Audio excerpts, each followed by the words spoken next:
ഇന്ന് December 2 UAE national day. നമുക്ക് കിട്ടിയ ലീവിൻ്റെ ലാസ്റ്റ് ഡേ ആണ്. റോഡിലേക്ക് നോക്കി അത്യാവശ്യം നല്ല ട്രാഫിക് ഉണ്ട് കേട്ടോ. ആദ്യം വിചാരിച്ച വണ്ടി എടുത്ത് പോകാമെന്നാണ് വിചാരിച്ചത്. പിന്നെ എന്തിനാ ഇന്നലത്തെ പോലെ ബ്ലോക്കിൽ കിടക്കണമെന്ന് വിചാരിച്ച അങ്ങോട്ട് നടക്കാൻ ഇറങ്ങി. റോഡിലൊക്കെ നോക്കിയ കുട്ടികളൊക്കെ പുറത്തേക്ക് ഇറങ്ങി. ഇവിടെ ഈ സമയത്ത് എല്ലാവരും സ്പ്രേ ബോട്ടിലൊക്കെ ഇട്ട് വന്നിട്ട് അങ്ങോട്ടും ഇങ്ങോട്ടും ഒക്കെ ഇങ്ങനെ സ്പ്രേ ചെയ്യലാണ്ട പണി.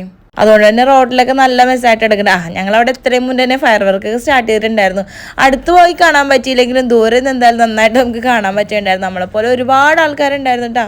ഇതൊക്കെ കാണുമ്പോൾ എനിക്ക് എന്തായാലും നമ്മുടെ പൂരവും പെരുന്നാളൊക്കെ ഓർമ്മ വരുവാണ്ട്. ഇനിയിപ്പോൾ എന്തായാലും പൂരത്തിൻ്റെയും പെരുന്നാളിൻ്റെയൊക്കെ സീസൺ തുടങ്ങാറായില്ലേ. ഞാൻ നല്ലോണം മിസ് ചെയ്യും കേട്ടോ. ഇനിയിപ്പോൾ എന്തായാലും സ്റ്റാർട്ട് ചെയ്ത സ്ഥിതിക്ക് ഇനി അങ്ങോട്ട് നടക്കണ്ടല്ലോ എന്ന് കരുതിയിട്ട് ഞങ്ങൾ ആ നിന്ന സ്ഥലത്ത് തന്നെ കുറച്ച് നേരം ഇരുന്ന് ആ ഫയർ വർക്ക് കണ്ടു. ഇത് നോക്കി നല്ല ഭംഗിയുണ്ടല്ലോ കാണാനായിട്ട്. അങ്ങോട്ട് പൊട്ടി അങ്ങോട്ട് വിരിഞ്ഞ് വരാണ്ട്.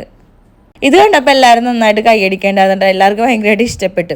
ഈ പിള്ളേരുടെ കയ്യിലിരിക്കുന്ന ബോക്സ് നോക്കി അതിൽ നിറച്ച് ഇതേപോലെ അടിക്കാനുള്ള സ്പ്രേ ബോട്ടിലെടുത്ത് അവന്മാർ അങ്ങോട്ടും ഇങ്ങോട്ടൊക്കെ അടിച്ചുകൊണ്ടിരിക്കുകയാണ്. ഞങ്ങൾ നടക്കുന്ന സമയത്ത് എനിക്കും കിട്ടിയായിരുന്നു കേട്ടോ. പിന്നെ എനിക്ക് ആ സമയത്ത് വീഡിയോ ഒന്നും എടുക്കാൻ പറ്റിയിട്ടുണ്ടായിരുന്നില്ല. എൻ്റെ ദേഹത്ത് ഫുള്ളും ഇതേപോലത്തെ പതയുള്ളതും അതല്ലാത്തതൊക്കെ ആയിട്ടുള്ള സ്പ്രേ ബോട്ടിലാണ്. അപ്പോൾ നമ്മളവിടെ കുറച്ച് നേരം ഒരു ലേസൊക്കെ കഴിച്ച് നേരെ വീട്ടിലേക്ക് പോകുന്നു. അപ്പോൾ അത്രേ ഉള്ളൂ. ബാക്കി വിശേഷം നെക്സ്റ്റ്